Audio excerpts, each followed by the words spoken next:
Boa noite a todos e a todas.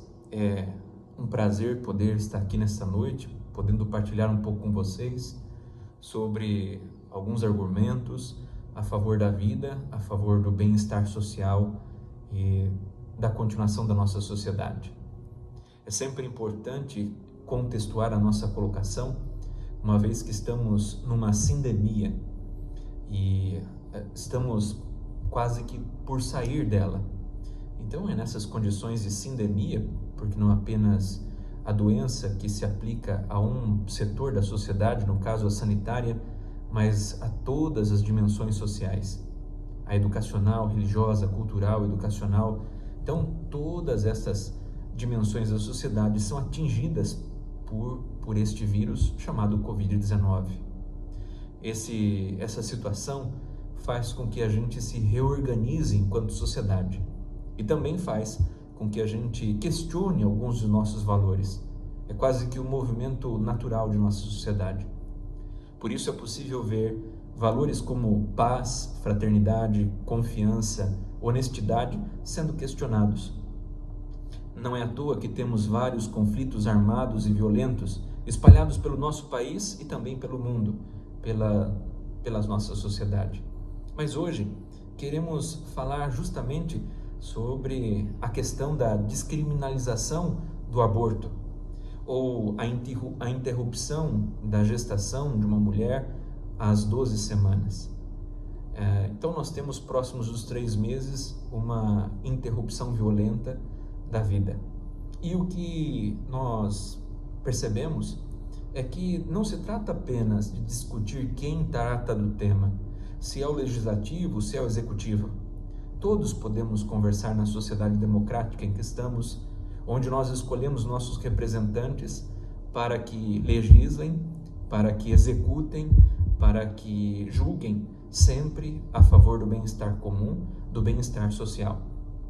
Então nós temos, seja pelo Congresso, seja para o Supremo Tribunal, ou seja até pelo Planalto, nós sempre temos uma legislação que afirma o direito natural.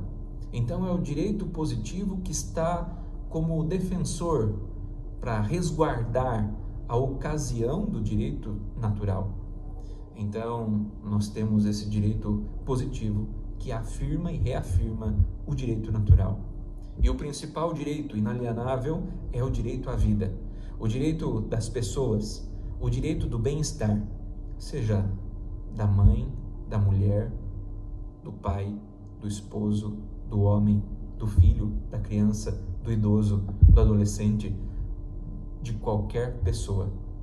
Então, nós temos essa discussão hoje sobre a descriminalização do aborto. Trata-se de um argumento que parte de questões de saúde pública, mas quando falamos de saúde pública, a saída para toda essa problemática da saúde pública não é a morte. A morte não pode ser a apelação, seja como penalidade da morte. Nós não podemos usar a morte como penalidade máxima em qualquer uma das instituições da nossa vida. Por isso, é importante a gente falar que se nós utilizarmos a morte como saída, é perigoso cairmos num processo de eugenia, seja moral ou seja meritocrática, onde cada um faz por merecer continuar vivo ou não. A interrupção da gestação às 12 semanas tem lá seus valores, tem lá suas consequências práticas, mas é uma dentre tantas maneiras de resolver essa questão de saúde pública. Mas o que eu chamo a atenção aqui é que talvez não seja melhor.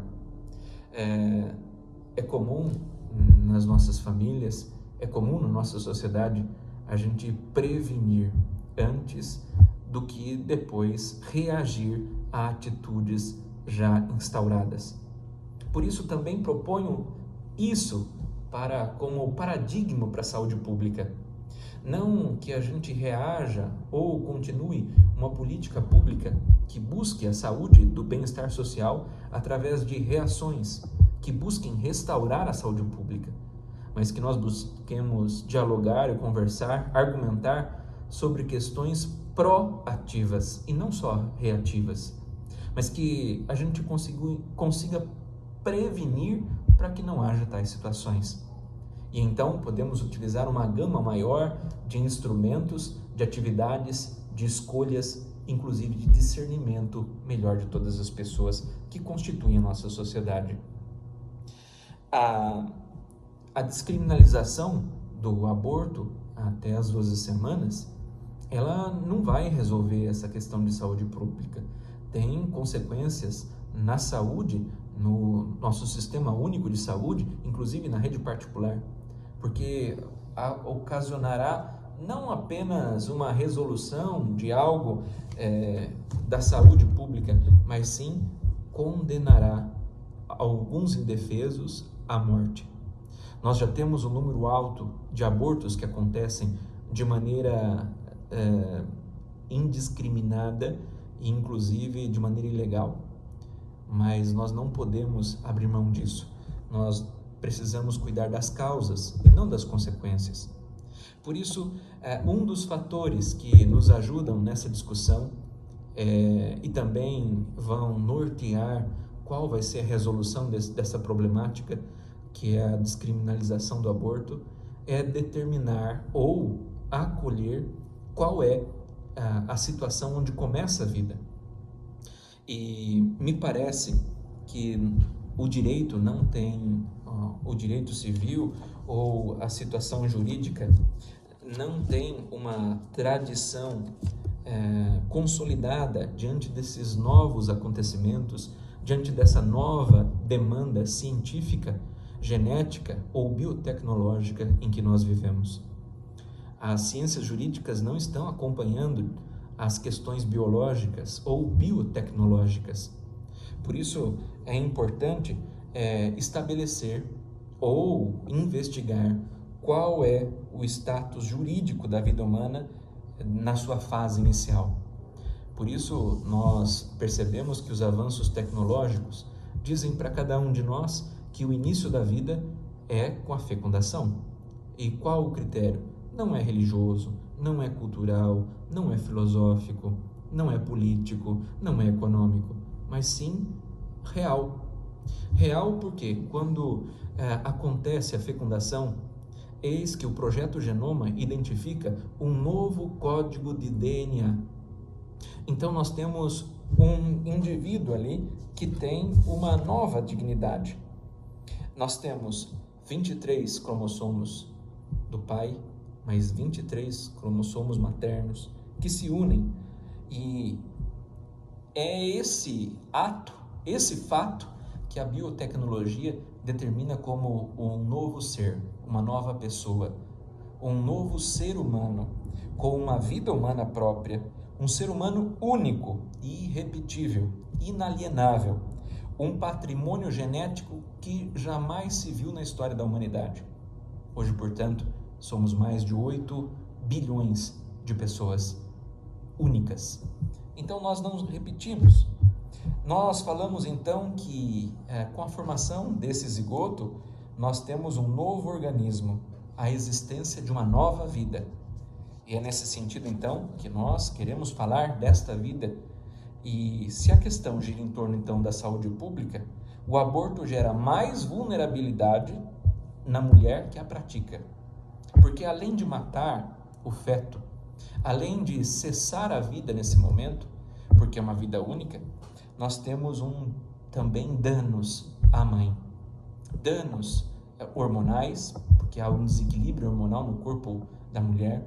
Há também um trauma, uma fixação negativa na instância psíquica da mulher, que não é fácil de ser superada.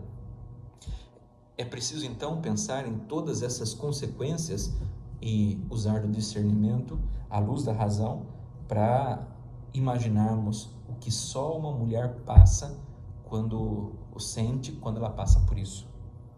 Então, uma vez constituído um novo ser humano, esse ser humano adquire o status jurídico de direito à vida, de direito à integridade física, de direito e respeito à sua dignidade. A dignidade do ser humano em todas as fases da vida, da concepção até a morte natural. Hoje é um outro problema. Nós reduzimos apenas a questão do início, da fase inicial da vida, quando na realidade existem outras fases que merecem a nossa atenção. Não só o início, com o aborto, mas também não só o fim, com a distanásia ou eutanásia, e o suicídio, que também atinge a nossa sociedade hoje, bem como tantos homens e mulheres que sofrem por tantos motivos na nossa sociedade.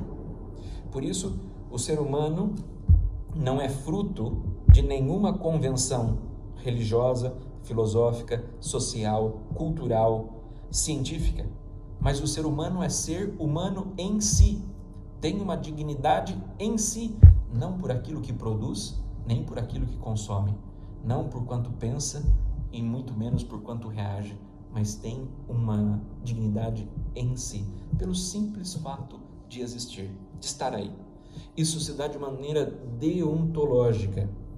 Diante disso, não podemos fazer do ser humano, em nenhuma das etapas da vida, um objeto, mas sempre um sujeito de dignidade resguardada por todo o poder público, por toda a sociedade, pelo respeito mútuo e pela boa convivência.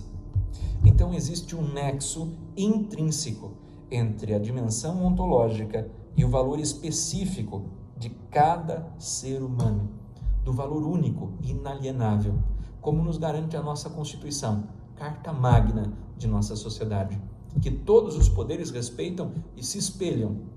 Não podemos tratar uma interpretação como maior do que a própria Carta Magna. Por isso, nós podemos perceber que a realidade do ser humano no curso total da sua vida, antes e depois do seu nascimento, não consente de afirmar nem uma mudança de natureza, nem uma gradualidade de valores morais, uma vez que possui plena qualificação antropológica e ética. O simples fato de existirmos nos garante essa dignidade. Quando falamos, então, de um novo ser, por um novo código genético chamado genoma, por um novo código de DNA inédito, nós falamos de uma característica do mínimo humano. E essa característica do mínimo humano é a origem, é o status de vida. Onde ali nós temos todas as possibilidades de uma nova existência, com todos os seus fracassos e sucessos, com tudo aquilo que qualquer uma das nossas vidas apresenta. Mas nós temos o direito de garantir essa espécie humana. A neurociência vai dizer que nós adquirimos capacidade já como feto. Não adquirimos capacidade administrativa de administrar nossas emoções ou nossas reações, mas existe sim um instinto de sobrevivência em cada nova vida que acontece. Por isso, em 2015, trago aqui o relato de um estudo na Universidade do Arizona, nos Estados Unidos, onde, fazendo pesquisas biotecnológicas, identificou-se um trânsito reverso no cordão umbilical, onde fetos mandavam, logo nos primeiros meses de gestação, as células etaminais para a mãe. E essas células etaminais é que dão origem à pesquisa das células tronco embrionárias e também do cordão umbilical, que vão reconstituir de maneira natural tecidos da mãe. Então ajuda na reconstrução do fígado, do rim, na cicatrização da cesárea, na reconstrução do tecido cardíaco, na reconstrução ou na recontagem, na recriação de novos neurônios no tecido cerebral. Então percebam que há sim uma relação entre feto e mãe. E é nesse sentido, então, que nós podemos perceber que quando se legisla, o faz para o bem público, sempre na defesa da vida. Assim, tem-se a diferença entre a esfera pública e a privada, e sua interação para o bem da sociedade e o bem do indivíduo, e vice-versa. Um auxilia na formação do outro. O indivíduo forma a sociedade e a sociedade forma o indivíduo.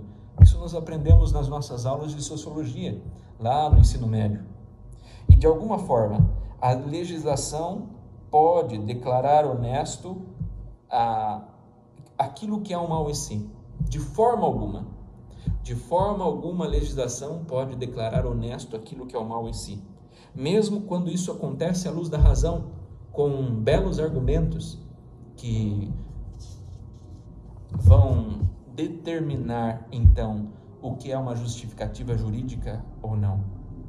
Também há um outro argumento que gostaria de citar, que no caso está muito voga hoje, mas que não acontece de maneira fatídica.